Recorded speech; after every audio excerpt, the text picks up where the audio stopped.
Chapter 1. Building a Family Treasure. As I entered the house, stale musty air filled my senses, quickly revealing that no one had been living there for some time. After opening a few windows, I sat in a lounge chair and surveyed the scene.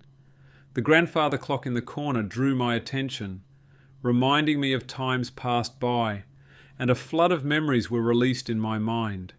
I closed my eyes and 35 years were erased in a moment. The room seemed suddenly alive with sound. My grandparents, parents, and many uncles, aunts, and cousins were all there. I recalled eating sweet cake and biscuits, laughing, telling jokes and stories. I imagined their faces so clearly, and I chuckled as the memories rolled on. Then, without warning, a tide of emotion swept over me with a deep, deep yearning that induced tears. Take me back, grandfather clock. Wind back your old black hands, and let me once again revel in the innocence of childhood. The happy faces, the laughter, the innocence, the sense of belonging. Oh, what a treasure it was.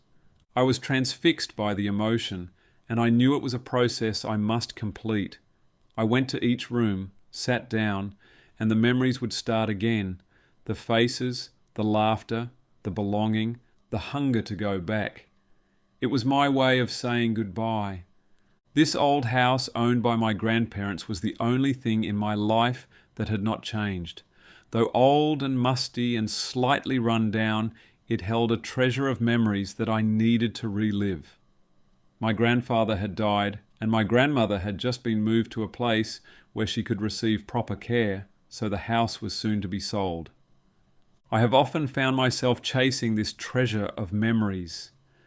I recently travelled to a place where I lived when I was a child.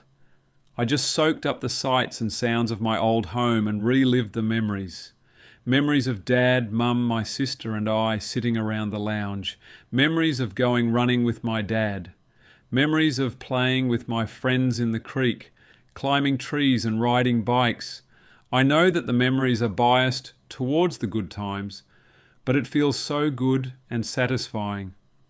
Building and protecting this kind of treasure safeguards the health of communities and gives hope to generations yet to emerge. The treasures of love, affection, and sweet memories laid down in family rituals and experiences are the fabric of life. Without this treasure, life has no heart and soul and is reduced to the drudgery of survival. Life is meaningless without a series of warm memories connected to special relationships.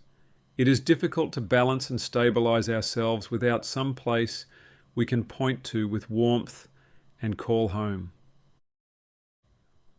WR was a 19-year-old engineering student at a large competitive public university. He committed suicide on an early May afternoon by jumping without warning from the 10th floor of his residence hall room.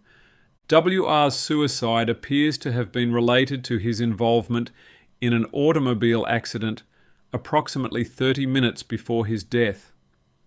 WR was ticketed for following too closely, his third traffic offence, thereby making him ineligible to drive. The other driver suffered a minor whiplash injury and was visibly in pain and nervous while being prepared for transport to the hospital. Damage was done to the front of the car WR was driving. That car belonged to his sister. WR's mother had told him not to drive it. While we can understand someone being upset about having their license cancelled and being in big trouble for driving his sister's car when he was asked not to, why would WR kill himself? How can life get so bad that you want to end it? WR had kept a diary while at university, and it gives a deeper picture of what was really going on. Let's look at some of the entries. The feeling in my stomach is one of turning, grinding. I can't feel more sorry for myself. Yet, I want to blame my failures on others. I refuse to accept the fault as mine. I hope I'll turn to hate the other members of my class, to punish them and myself, and to come out of this. Today I felt like quitting. Tonight I'll fight on reinforced ground, and I need confidence in a victory. Help, I'm scared. Oh, I'm scared. I don't want to lose. Afraid to talk in class, but must impress others. Need to prove myself. Fear, put there by yourself. You can't do it? Don't stagnate. Go forward, improve. Reality confronts the bottom people. They often quit school, join the army, or find a job. Admitting the plight of being unable to handle the school system's competition requires courage, and parental or administrative psychological guidance should be available to help recognise the problem. WR had a speech problem that was intensified by fear. Notice the following comments in his diary. When I talk, it's always bad. So I hide away. Sitting in class the other day alone, I realized I could say anything I want.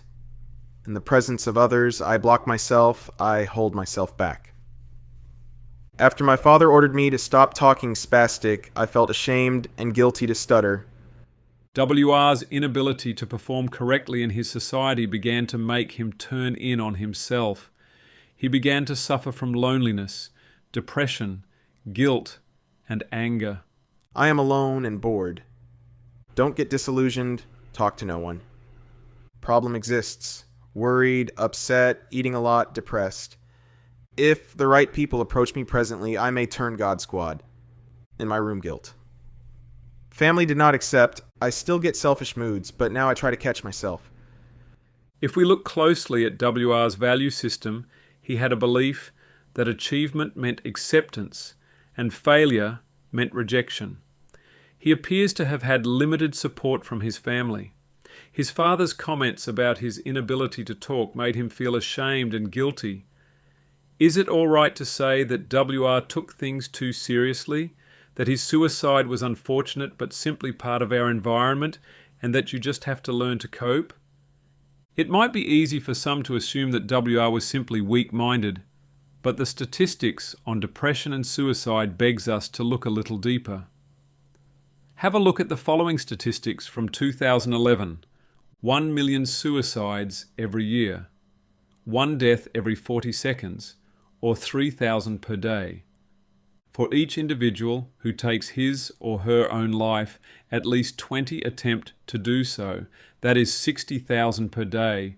Worldwide, the suicide rate has gone up by 60% over the last 5 decades, mainly in industrialized nations. 60% of all suicides occur in Asia.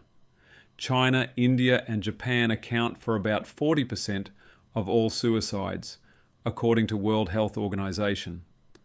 Footnote 1. Website link to medicalnewstoday.com. WR did not have a family treasure of memories to provide a buffer for him during a difficult period. In fact, his whole approach to life was driven by achievement-based outcomes that he expected would grant him acceptance and good relationships. What is driving the rising levels of isolation, depression, and suicide? What principles are at play in society that is causing this breakdown in building a family treasure of memories?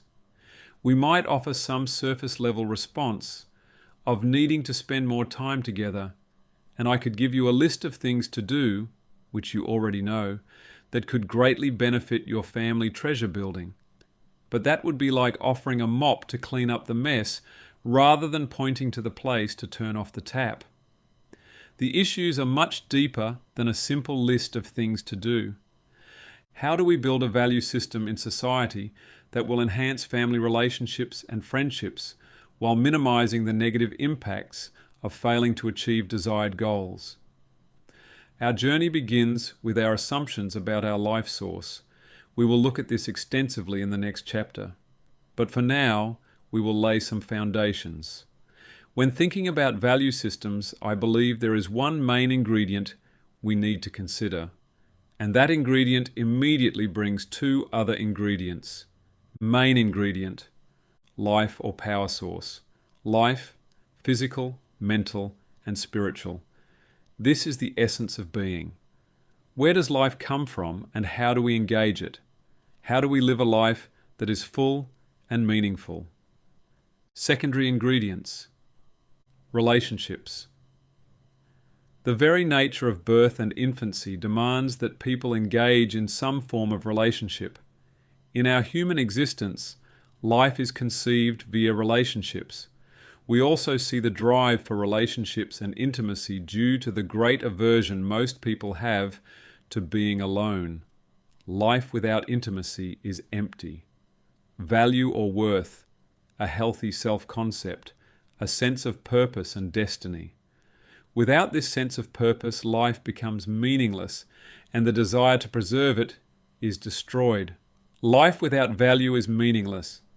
How do we connect these ingredients to build stronger relationships with an ocean full of family memory treasures? We state the obvious when we say that relationships and value cannot occur without life.